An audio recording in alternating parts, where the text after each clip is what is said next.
La decisión normalmente no la tomo yo, es decir, trabajo con un equipo, con gente especializada en algunas áreas. Sí que es verdad que tengo un perfil en el que he podido llegar a trabajar desde la parte más de research, incluso hasta la implementación luego en desarrollo. Pero cuando he trabajado en proyectos más grandes, lo que hemos hecho ha sido hacer focus groups, de reunir a varias personas que son potenciales clientes. En el caso, por ejemplo, de Desigual, teníamos incluso un laboratorio donde podíamos llegar a hacer diferentes técnicas y sobre todo hemos hecho focus group para poder ver cómo se comportaban, hacer un poco de shadowing, porque la gente miente normalmente, te dice una cosa y luego no. Y también hemos trabajado mucho card sorting para poder decidir, sobre todo a nivel de estructura, de menús, de qué se espera encontrar, porque mi experiencia al final está muy enfocada en e-commerce, con lo que esas son las técnicas que más hemos utilizado. Otras más de batalla, bajar directamente a una tienda que teníamos debajo de la oficina de Desigual, a ir con la tablet y mockups, poder probarlos. Ha sido muy de iterar, no hay una que diga, mira, nos ha funcionado muchísimo esta en concreto y sobre todo estrategias, se toman las decisiones entre varias personas del equipo, que eso es lo guay de tener equipos que tengan diferentes perfiles, que sean multidisciplinares y que puedan aportar pues todo el conocimiento y la diversidad de backgrounds que podemos tener todos. Creo que estamos hablando mucho de inteligencias artificiales, es obvio. Creo que es lo que va a marcar sobre todo el año que viene. Estamos viendo muchas herramientas de inteligencia artificial incluidas dentro de algunas herramientas que ya estamos utilizando, como por ejemplo en Figma.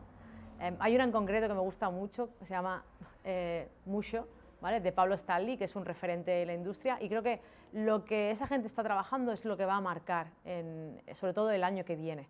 Venimos de tener tendencias muy desde flat design a incluso neumorformismo, nunca me sale la palabra, pero creo que vamos a estar muy ligados a lo que se empieza a hacer con IA. El problema de la IA va a ser que si solo hacemos diseños que estén basados en lo que la IA nos dé, no va a tener con qué alimentarse.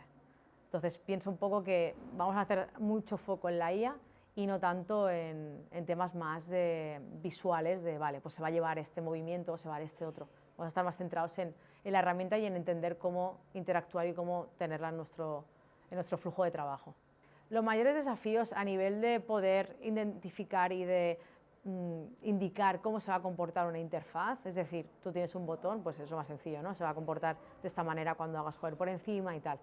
Cuando son prototipos más complejos, es decir, que tienes que indicarlos desde la propia herramienta, desde Figma, por ejemplo, hay cosas que pueden llegarse a, quedarse cortas y no poder llegar a expresar o a plasmar lo que realmente quieres. Por eso el poder tener código y trabajar con código te da como un superpoder de decir, vale, no solo puedo diseñarlo, sino también voy a intentar la manera de poder utilizar la programación para que esto cobre vida. Entonces, para mí los mayores retos siempre es, poder llegar en la propia herramienta, expresar lo que quiero que tenga luego ese comportamiento, cómo se va a comportar esa interfaz. Es el primero. Y el segundo es lo contrario, es, vale, y ahora que lo tengo, ¿cómo lo llevo a código? Entonces, hay que tener un balance un poco, sobre todo siempre pensando en la experiencia de usuario. A mí me gusta mucho trabajar con herramientas de motion, de animaciones, etc., pero siempre digo que cuando trabajemos con prototipos tampoco tiene que aparecer la web de Homer Simpson. No sé si sabéis cuál es la web de Homer Simpson, pues tampoco tiene que aparecer eso. Entonces que tiene que primar la funcionalidad y la usabilidad de lo que estemos haciendo, que también para mí ese es como el tercer punto importante. Piensa que un sistema de diseño lo tenemos que enfocar como si fuese un propio producto en sí mismo es un producto, tiene que evolucionar, tiene que iterar. Mucha gente piensa que el hacer un sistema de diseño, ejemplo, pues una empresa encarga a un proveedor que le haga un sistema de diseño. Eso no está tallado en piedra, eso está vivo, va a tener que ir cambiando, ya no solo por las tendencias, sino más me enfocaría en la parte de necesidades del negocio. Puede que hoy en día tengas un tipo de negocio en el que hagas X cosa y que dentro de un año, pues no sé, por crecimiento, por necesidad, por cambios en el mercado, tenga otras funcionalidades y necesites otros componentes y otros sistemas de trabajo que los vas a incluir en el sistema de diseño. Así que pienso que es más centrarte en iterar el producto y que se ajuste a tus necesidades que no más de tendencias que hayan en el mercado. Cuando hay un cambio o hay una nueva tecnología emergente o hay algo revolucionario que pasa, ya pasó en la imprenta, seguro que Gutenberg hizo cabrear a muchos de los que estaban en monasterios, copistas, copiando libros, seguro que hizo cabrear muchísimo. Pero al final no es que te quite el trabajo, es que te da una herramienta nueva con la que poder trabajar y poder encontrar van a aparecer nuevos perfiles, hay otros perfiles que se van a tener que subir al carro y transformar o orgánicamente ir viendo cómo encajan en esta nueva tipología de trabajo, pero la IA es una herramienta, no nos va a quitar el trabajo, no viene a hacer cosas por nosotros, viene a ayudarnos a hacer las cosas que necesitamos hacer. Vamos a ganar agilidad, va a ser más rápido, vamos a tener recursos nuevos en los que poder investigar. Lo único que me preocupa de la IA es todo el tema legislativo que aún no está y que eso debería importarnos bastante, porque todo el tema de autoría, de copyright, yo soy ilustradora, o sea, mi background es de ilustración, me duele mucho que se esté utilizando material real de artistas para alimentar una IA en la que tú luego puedas con un prompt decirle quiero tal cosa en el estilo de tal artista o de tal persona. Es curioso porque si tú pones que quieres algo en el estilo de un artista, el prompt no te va a decir nada, te va a devolver cualquier imagen con ese estilo.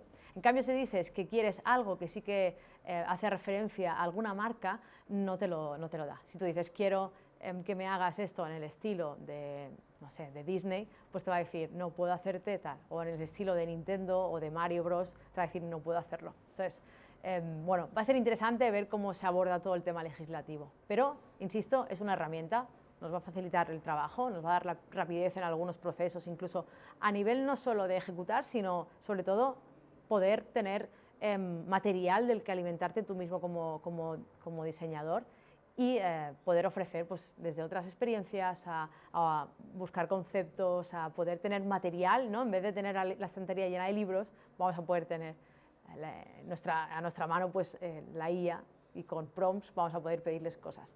Es una herramienta, no nos va a quitar el trabajo. Poder diseñar y tener conceptos o conocimiento de cómo se va a implementar eso en código te da un superpoder. Eso es lo primero.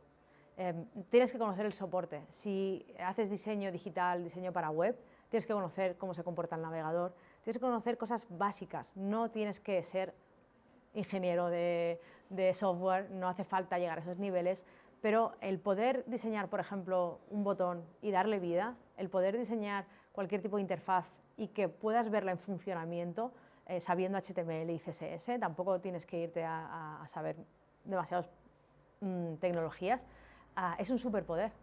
O sea, es como que te dan una vitamina extra para poder llegar a hacer tu trabajo pues, mejor. Yo he encontrado un punto en el que el diseñar y el poder hacer la parte funcional de movimiento y tal, en el que me siento muy cómoda. Soy consciente de que hay gente que no se siente tan cómoda y a lo mejor tiene miedo. Mucha gente se piensa que es una pantalla verde con un montón de letras. No es eso. Es como aprender un nuevo idioma, el que te va a permitir comunicarte con mucha más gente, vas a poder viajar a nuevos países porque vas a poder hablar ese idioma. Entonces, es un superpoder el poder hacerlo. Entonces, tampoco me agobiaría con todas las tecnologías que hay, pero aprender CSS, HTML y un poco de JavaScript son los pilares de la web, así que yo les recomiendo que lo miren con otros ojos, que intenten verlo como esa super skill para poder comunicarse y poder probar realmente si lo que han diseñado, pues luego a la parte funcional pues tiene sentido o está bien definida en ese sentido, ¿no? El resumen, es un superpoder, que lo miren con buenos ojos, que es una ayuda, que es el poder expresarte con más herramientas y que no le tengan miedo. Que ese HTML es lo que deberían mirarse, entonces ya lo están haciendo bien.